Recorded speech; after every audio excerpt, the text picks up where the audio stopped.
it's weird to think about now that Marvel is one of the biggest multi-generational media franchises around, but before the MCU, Marvel was kind of struggling to stay in business. Back in the day, Marvel sold off the film rights to Spider-Man, the X-Men, Blade, and the Fantastic Four to stave off bankruptcy. In fact, Marvel tried to sell the film rights to Iron Man and Captain America while they were at it. I forget if it was Fox or Sony, but they laughed in their face because nobody cared about those losers.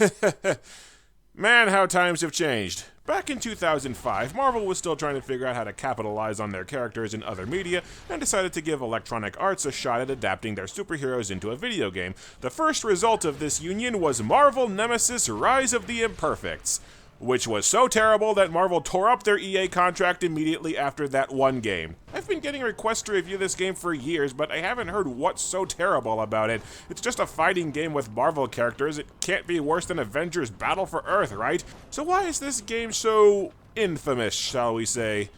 Well, let's find out. I have no idea who that person on the title screen is. Wow, only 2 gameplay modes, one-on-one versus and a story campaign. That's kind of pathetic. Let's just take a quick look at the roster. Wow, you only start with 6 characters! Not surprised that most of the characters are from pre-MCU movies. Who the hell is the Wink? Little surprised Elektra made the cut, her movie suck. Who the hell is Johnny Ohm? The story campaign begins with the Thing of the Fantastic Four just wandering down a bridge, when suddenly UFOs come down and drop foot soldiers with knives for hands. What do you want? Nothing. You are not what we want. We will come for you. Ooh, a mystery about the aliens' motives. I can't wait for that to be fleshed out. After a brief tutorial on walking down streets mashing A to hit shit, we get our opening cutscene. Unknown aliens attack New York City for no apparent reason, and they kill Captain America, the Punisher, and the Hulk. Yeah, 3 of Marvel's biggest characters get killed off for reals within seconds by completely generic, faceless, no-name aliens to show that they're for serious, yo. It's a common trope in fiction called the Worf effect to quickly establish that a new character is powerful by having them kick a strong character's ass, but having several main characters die utterly pointless deaths without even an epic last stand as a cheap shell for crappy new characters really tends to piss people off. Then again, all 3 of these characters have come back from dying in the comics multiple times. Punisher even came back as a biblical angel once. No, I'm not joking. And I'll save myself a few dozen comments pointing out that Captain America is playable in the PSP version along with Doctor Doom, for all 3 people who still care about the PSP. Marvel Nemesis is a 3D fighting game where you run around an open arena. Every time a game like this comes out, Sega fans come out of the woodwork to scream that it's a ripoff of Power Stone, when I've never heard of Power Stone nor ever seen anybody play it because it was a Dreamcast game and nobody cares about the Dreamcast. The story mode alternates between pretty basic beat-em-up stages where you run through a short level punching out alien mooks, and every few levels you fight another playable character as a one-on-one fighter. After the intro, you play as Wolverine investigating Avengers Mansion, and after 2 levels punching out cannon fodder, you fight this lady who can teleport and has blades in her arms. So, not Nightcrawler crossed with not Baraka. And she whoops my ass! She can teleport clear across the stage and keep hitting you from out of nowhere. Damn! The first big problem is that the game's fighting system is very stilted and convoluted. You need to pay close attention to the tutorials, several of which are in the Thing's optional levels, because you'll never figure out how the combat works on your own. You have exactly 1 attack button with A, and that attack button doesn't do crap. AI fighters will completely shrug off your attacks and whoop your ass. If you want moves that will actually inflict damage, you have to hold R and press A for superpowered attacks. Powered attacks drain your energy meter, but you can recharge it by holding R and standing still. You also have a block. You can grab enemies and pick up and throw crap that's lying around the levels, and if you jump while attacking, you can use uppercut and aerial attacks that are, quite frankly, very awkward to use. It sounds like a dirt simple combat system, and it is. The problem is that the computer fucking cheats! AI opponents somehow counter a ton of your attacks as they're thrown. There might as well not even be a block button since the AI seems to ignore and punch right through it. And then there's the fatalities. Unbeknownst to you, because the game never tells you about them nor explains how to use them, players can trigger fatalities if their opponent falls below a certain amount of health. Trouble is, I've repeatedly seen the AI trigger fatalities and insta-kill me while I've still got half my damn health left, and there's no way that I can tell to avoid them. You just drop dead instantly because the computer hates your face! It took me a lot of trial and error to kill this lady, who, I might add, is one of the game's worst fighters, but so many attacks are so useless that it takes honest experimentation slowly picking up tricks to figure out how to play the game on a basic level. So here's my advice. You should use a lot of grabs to disrupt and counter your opponent. Most characters have a tough-to-dodge projectile superpower that you should abuse the living crap out of. Don't even bother with non-powered attacks unless you're desperate or setting up a throw. And most vitally, throw whatever's not glued down at your opponent because environmental hazards are intentionally balanced to deal a ton of damage and lots of items explode. But no matter how much I practice, I still feel more like I'm just hucking everything at the computer to see what sticks. Between the sheer number of useless attacks, the stun lock combos, the endlessly cheap AI, and constantly getting thrown into obstacles that blow you up, the game just feels really clunky and irritating to play, especially next to similar games One Piece Grand Battle and Sonic Battle that play orders of magnitude more smoothly than this. Anyway, back at the story, Wolverine stops not Nightcrawler from hacking the Avengers Mansion computers. Fun fact, Wolverine's power moves just amount to him using his claws, because I guess EA saw those widely mocked early X-Men games where Wolverine's claws had to be manually extended and thought to themselves, brilliant! But the teleporting lady gets away, and then the game just abruptly cuts over to Elektra getting a call from Daredevil. The game seemingly gives you the option of continuing the story as any of the characters you've unlocked, except playing as Wolverine or the Thing no longer advances the story. After 3 levels, that character is done. Their remaining levels are strictly optional and have jack to do with anything. Oh, and Elektra's superpowered move? Throwing knives. And the mere existence of a projectile move makes her vastly more powerful than Wolverine or the Thing. So 2 more dull beat-em-up stages just crossing a city, and Elektra fights a brain-controlled Daredevil who feels like one of the weaker fighters in the game, probably because he's taking on rock monsters and teleporting aliens with a club. And then something weird happens. The mission select screen turns red, and all the missions that I had available to select are replaced with new ones that are described as death matches. I go with Wolverine, figure if it's talking about death, then go with the guy who can't die, and the game goes into a weird live-action full-motion video. We see a Black Ops soldier get nuked during a mission, a mad scientist brings him back to life with robot arms, and then we're playing as Robot Arms Man fighting Wolverine. I win, and then Wolverine is just gone from the roster. Yeah, I straight up murdered Wolverine! This might have something to do with why Marvel Nemesis is so infamous. This Marvel fighting game has 18 characters, and only 10 of them are actually from Marvel. 1 is the main villain, and the other 7 fighters, the Imperfects, are brand new superheroes that EA wanted to spin off into their own franchise. And EA apparently thought the best way to introduce the Imperfects was to have them slaughtering the Marvel heroes. Yeah, you bought a Marvel fighting game to watch your favorite characters get bitched out and killed off to backdoor pilot an EA franchise. We don't even learn Big Arm Man's name until you unlock him and look it up in the Versus Mode roster much later in the game. His backstory is generic and boring, he's got no personality, I have no idea what his powers are beyond just having robot arms, and I have no idea what drives him as a character. I don't know jack freaking squat about him, and I never will. But he killed Wolverine, so we're supposed to think he's a badass and like him automatically. And all the other Imperfects are the exact same way. Marvel didn't just dissolve their partnership with EA because the game tanked. Citation needed, but Marvel was furious that EA hijacked the game and shat all over Marvel's characters to Trojan horse their own crappy news series under a recognized brand. And the worst part is, you would at least think that there's some reason why you're regularly forced to play as the Imperfects killing off heroes. Maybe there'll be a massive threat that the heroes have to unite together to defeat, or they'll hunt Big Arm Man to the ends of the earth to avenge Wolverine's death, or the game would shift focus over to the Imperfects as the real protagonists seeking redemption. No, I shit you not. The Imperfects have nothing whatsoever to do with the story. Each one shows up twice, picks fights with Marvel heroes for no damn reason, and then disappears never to be mentioned again. Although part of that might have to do with Marvel Nemesis barely having a story to speak of. Each of the Imperfects is a mad science experiment by the butt-ugly, drowned-in-shellac Dr. Rokel here. Solara is a scientist with nanites and armor that makes fire happen. Johnny Ohm is a criminal with implants that make lightning happen. Fault Zone is a ballerina who had the exact same car accident as Doctor Strange, so give her robot legs that make earthquakes happen.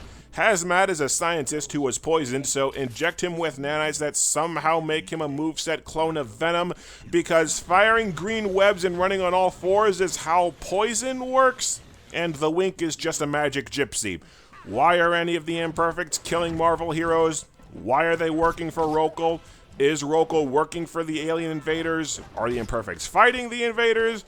Are the aliens here to hunt the Imperfects? Beats the hell out of me. They just exist. Hazmat is looking for a cure, Wink is looking for her mother, and Fault Zone wants revenge on the world for a rock slide. But blow me if I could tell you what any of that has to do with the aliens or fighting the cast of Marvel. Rokel also has these gadgets that latch onto the backs of people's necks that act as mind control devices, except for when they amplify someone's superpowers, and also they give people flashbacks of some lady running through the jungle. The plot is so garbage, they couldn't even settle on what the plot MacGuffins do. Daredevil goes looking for the source of his brainwashing, which amounts to him dicking around on some rooftops and a bank doing nothing. Daredevil's first level is a royal pain, with enemies constantly knocking you off the buildings for an instant death that you can't avoid because one of the more infuriating enemy types ragdolls and punches you about a mile back when hit, and becomes more and more common as the game goes on. Then Daredevil fights Johnny Ohm, aka not Electro. Electrolyte! His new name is Electrolyte! Johnny Ohm here is the only Imperfect that anybody seems to remember, probably because he looks and talks just like the engineer from Team Fortress 2, which makes him the only Imperfect with any scrap of personality. It's mind over matter, baby. I don't mind. And you don't matter.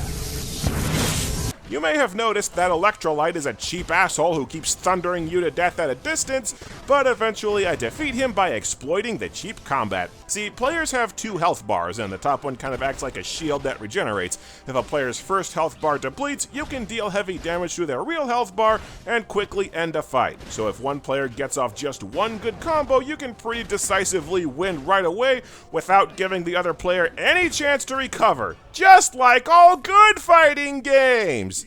Then we see Rokel pitching a new weapon he's created called Paragon to someone. And then we have a level playing as Paragon fighting some aliens in a weapons test. Paragon has an exosuit and arm blades just like half the other Imperfects, but she can also teleport and shoot lightning. Judging by the fact that she's on the title screen and the memory card screen and that she has all the superpowers, I guess Paragon was going to be the main character of those spin-offs that didn't happen. Then Storm just shows up in her underwear because gritty realism, and she's asked to help Spider-Man at the mansion. She never meets with Spider-Man. She just dicks around the same recycled mansion level some more and fights Fault Zone, another anonymous lady with arm swords. It's about here I discovered that any character with a good projectile attack is broken. As you land hits, you fill a rage meter, and once it's full, you briefly get unlimited energy, meaning Storm can lightning people to death without having to move. And while you can reflect projectile attacks, it takes good timing and a shitload of energy to do it, so you won't do it. Fault Zone says the Imperfect's base is at a power plant, and then Venom just shows up, and I have to kill someone else off to make room in the roster for Venom. I'll have this anonymous fire chick kill Daredevil. He sucks and his levels suck. Despite the fact that we literally just talked about going to a power plant, Venom just aimlessly dicks around the same damn mansion and bridge levels again because this game recycles this same half dozen levels over and over and over and over. Venom's bridge level is a massive pain in the ass. You have to kill 30 enemies divided between decapitators that block most of your hits, fire shockwaves, and send you flying a mile back when hit, and flying bastards that spam grenades with huge blasts that you can barely hit because the game will only barely aim at or land hits on flying enemies. Also, because the camera sucks ass, you'll keep getting sucker punched by thrown cars abruptly bashing into you from off screen that you can't avoid. You will just keep getting ragdolled and stun-locked between cheap douchebags with knockback attacks the entire stage, and you better get used to it, because the game has basically zero enemy variety and will keep spamming these douchebags from here on out. Venom fights the fire chick, who cheats by healing up to max health by touching jets that you can't stop, so again, get lucky and abuse the screwy health mechanics with one massive combo, or you're boned. Venom steals her neck thingy and uses it to get a power boost, and declares that he'll finally get his revenge on Spider-Man. Now, let's see if I can find my old friend. Only not, because another sacrifice mission pops up and I can kill off Venom before he gets his revenge. Brilliant! My first fight, Venom endlessly spammed his projectile attack because the AI is just as aware as I of how broken the ranged attacks are. The second fight, he landed a fatality while I had a shitload of health left. And the third fight, I'm pretty sure the game glitched to where Venom had infinite rage mode. So now the game is just literally cheating. We cut over to Rokal again, who I guess is making a clone army of Paragons, except I don't know where he's got them because last I checked, Earth wasn't purple. Although with how butt ugly and washed out the art design is in the name of realism, that could be Earth for all I know. Paragon escapes, for some reason, and hides on Earth in a dumpster. And now we're dealing with clones. We cut over to Spider-Man!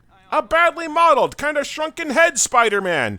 Pete doesn't do crap to drive the story either, but at least he rescues some civilians. I guess looking for Paragon will have to wait. How the hell does he know who Paragon is, or that she's hiding on Earth and that he needs to find her? The only person who even knew her name was Daredevil, and she's dead! It might be my imagination, but it seems like Spider-Man's rage meter builds faster than the other characters. Of course, the way the universe sets out to make Peter's life a living hell, I guess that's natural. Let's see, this came out at the end of 2005, so Spider-Man was fresh off finding out that Gwen Stacy cheated on him with the very middle-aged Green Goblin. Who got her pregnant? She gave birth to twins before the Green Goblin killed her. The twins rapidly aged. The Green Goblin stole the twins away to raise as assassins. And Peter's wife knew the whole time but didn't tell him about the kids that Gwen explicitly wanted him to raise. Again, I didn't make up a word of that. Spider-Man fights Venom, even though I killed off Venom, but there are levels where Thing, Wolverine, and Spidey can come back brainwashed in later levels even if you killed them off. So maybe they're not battles to the death, even though they're explicitly called battles to the death. Oh, who gives a shit? EA sure didn't. Human Torch just appears, and now I need to off another hero. Ah, hell, let's put Spider-Man out of his misery. This game did come out around House of M, where Spider-Man lived an alternate life and found out his wife would be way better off without him. And plus, he could always just reset his continuity by selling his marriage to the devil. It'd be good practice for 2 years later. You know, with all the batshit things that happen in comics, I don't know why Stan Lee turning Fez into a superpowered skateboarder was so far-fetched to me. I was warned on Twitter that Human Torch's second level is supposed to be ungodly hard because it's another infuriating endurance level against the cheating asshole, cheap-ass, block everything, can barely hit them, stun-lock you with obnoxious knockback enemies, but I don't know what to tell you. It only took me 2 tries. Probably because I was already well-versed in the ways of the projectile attack is literally the only good move, so just keep doing that style of gameplay. Human Torch somehow gets inside Rokal's base and fights a mind-controlled The Thing, whether you sacrificed him or not, because no other explanation why he's here. But then Iron Man just appears and tells him to go away and meet up with the others. Yeah, slight problem with gathering the other heroes, Tony. Iron Man dicks around the mansion again and has to protect a communication system to rally the heroes. This time I put the broken-ass combat to work for me by just tossing loads of enemies off the buildings for instant kills. Incidentally, Iron Man is a complete moveset clone of Human Torch. He just hits a little harder and runs out of energy faster. I also get the sense that Solara only exists so they could clone Human Torch again, because why not have 2 nearly identical fire people in one game? Iron Man defeats Big Arm Man and finally rallies the heroes so that they can team up and never be seen or mentioned again. No, for real, no Marvel superheroes appear in the story for the rest of the game. Oh shit, I'm running out of weaker characters to kill off in these sacrifice missions. Guess I'll fight Elektra as the useless teleporting lady. Nice. The game has given her infinite rage mode, and she's literally just standing in place spamming the throwing daggers. Just perfect. It's worth mentioning that in One Piece Grand Battle, my favorite fighter is Captain Kuro because it's crazy fun to use his varied teleportation moves to disorient, dodge hits, and maneuver around the stage. This lady just warps to someone's face to punch them once, and that's about it. The last few levels have you play as Magneto, who doesn't have his iconic helmet or a cape, he's just wearing a cheap-ass red suit. He doesn't look like Magneto, he looks like your girlfriend's pissed-off dad who you pray doesn't find out you're banging his daughter. Especially since banging Magneto's daughter is his son's job. Magneto, again, just dicks around Avengers Mansion and the same empty street, not accomplishing jack. But heck, Magneto is a pretty strong supervillain. I'm sure that his levels aren't that bad. Oh, holy shit! You just get banged around like a pinball, man! What in the sweet hell was— oh! Instruction sync to just grab and throw all the electrical shit in this room. Why do the instructions only flash for a fraction of a second if you start moving like a normal person? The last few levels are horrible. Magneto's deal is that all of his attacks are intentionally balanced to be useless, but he can grab anything in the arenas and has really fast throws. This is effective in a regular fight since the environmental hazards are intentionally overpowered, but in the beat-em-up stages where the aim and throwing hit detection— what's the term? They suck dong? Magneto is hot garbage, especially since at this point in the game you're being swamped in enemies that block all your shit, counter your throws, punch you a mile at once, fire loads of rocket launchers, or airborne enemies that spam grenades. The game's cheapness has reached critical mass and you're stuck with a gimped character whose mechanics barely work. Magneto just happens across Paragon, who gets grabbed by Hazmat, and Hazmat's an asshole who just spams his projectile attack endlessly, but for some reason there's just a tank sitting here that you can throw at him to knock off half his health at once. Serves the douchebag right since he was allowed to use a fatality when both my health bars were over half full, because seriously, what the fuck? Magneto takes a neck brain control thingy and puts it on Paragon for no reason, and this for some reason wakes her up because to hell with whatever these things do. Paragon maybe kills Magneto and just decides to go kick Rokel's ass. The last missions you destroy cloning tanks, so I guess Rokel can't make any more clones like the ones we saw earlier, even though that clone army hasn't been mentioned since. And this, again, entails fighting through waves of cheap-ass enemies that ragdoll you with every hit. Apparently, Paragon is a cave woman that Rokel kidnapped to experiment on, trying to turn her into a super weapon, with the implication that they're both super old, which doesn't have anything to do with anything, and Paragon decides to kill Rokel. How thrilling! The final boss fight is between two characters that I don't know a damn thing about. This fight is annoying because Rokel can run to the center of the map and recharge himself to full health and energy pretty much any time that he wants, and there's nothing you can do to stop it, so you kinda just have to get lucky. As Rokel dies, and mere seconds before the credits roll, he finally explains the damn plot of the damn game! Rokel is a member of a shape-shifting alien species, and no, not the Skrulls, because I don't even think EA remembers that this is a Marvel game at this point, and his race was conquered by another alien species, and he was trying to raise an army to retake his home planet. Rokel tells Paragon those aliens are her responsibility now. Paragon doesn't seem to give a crap, and the game ends with Paragon standing on a rooftop flanked by the other assembled Imperfects, none of whom she's had a single word of interaction with this entire game. In fact, one of them kidnapped her, if I'm not mistaken. The end. And that was the plot of Marvel Nemesis: Rise of the Imperfects. Aliens attacked for no damn reason, some superheroes wandered around in circles doing nothing, and said heroes regularly got killed off by a group of anonymous assholes who also wandered in circles doing nothing. Until eventually the game decided, you, Armored Bug Lady, you're the main character, go kill bad guy.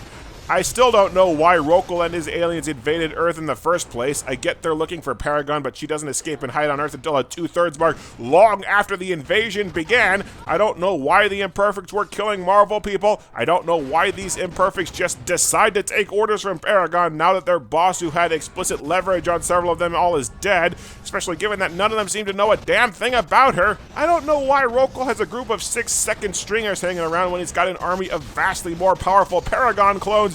I don't know what happened to that clone army we were shown in one cutscene that never turn up or get mentioned again.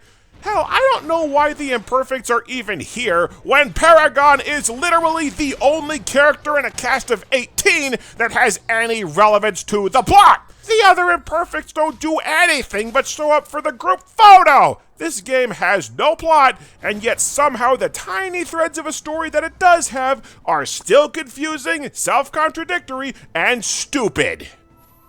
There is literally nothing to do in the game once you finish the story, unless you feel like doing all the optional missions to get 2 motion comics, and screw that because there's a cheat code to unlock both for free. And no, the motion comics do not flesh out the threadbare story. They're background information on the Fantastic Four and the X-Men. The only other gameplay mode is a one-on-one versus, which I guess I might as well use to try the Imperfects, since the game only has you play each Imperfect once, even though they're supposed to be the main characters. The combat system is so limited that every character feels like they play mostly the same. Everyone has a basic 3-hit punch combo, a basic 3-hit punch combo but with powers, and one grab, and that's it. Aside from rare, minute changes, everyone's attacks do the same damn thing. I play exactly the same way, regardless of the character that I select. The game's balancing is abysmal. Characters without projectile attacks feel pretty much useless. Certain attacks, like Brigade's projectile, seem to deal a massive amount of damage, and it's friggin' obnoxious how much damage thrown items deal.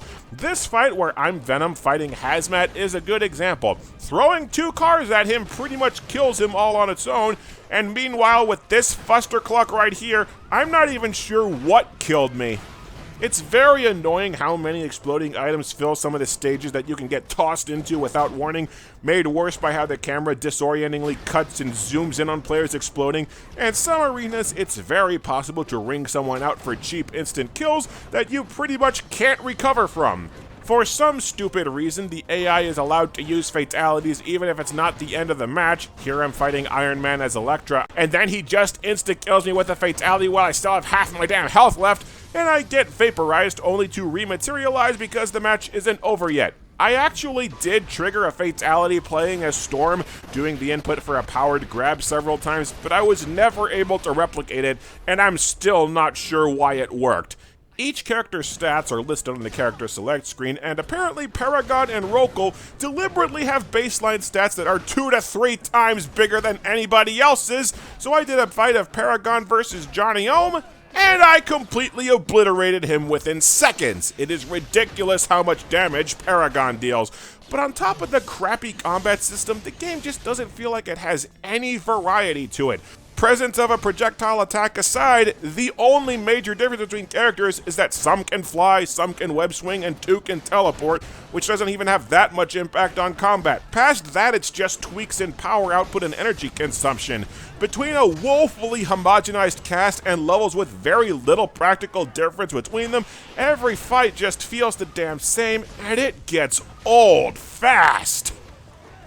Marvel Nemesis: Rise of the Imperfects is a bad game. The combat is so insanely clunky, stilted, and awkward that no matter how much practice I get with the game, it never gets to feeling fun or intuitive. The story mode's beat-em-up levels start out boring, then morph into tedious and frustrating endurance tests as the enemies get cheaper and cheaper, and the ridiculous lack of content crossed with heavily recycled content just makes the game feel lazy and cheap at every turn. The discolored, washed-out art style is eye rape, the restrictive combat system makes loads of characters feel only superficially different from one another, the balancing is terrible, and almost none of the characters get to express hardly any personality to make them distinct or memorable. There's also the teeny tiny little detail that nobody asked for a crappy fanfiction game where boring OCs kill off beloved comic book heroes to shill a new franchise. I heard the game was rushed by EA to meet a Christmas release, but much like Ride to Hell, I have to ask, if this game was intended to launch a major new franchise, then why is it so damn cheap phoned in and half-assed. Quarter-assed! I can only hope that this whole debacle haunted EA years later when Marvel struck it big with the MCU. There was this massive movie franchise begging to be adapted into video games, and because of EA screwing the pooch with another short-sighted, selfish decision, Marvel wouldn't give them the time of day. Because as we're learning with the handling of the Star Wars franchise, and how they're only now pushing out promising games 5 or 6 years into the contract, EA doesn't seem to learn a lesson without a catastrophic failure and a swift kick in the ass.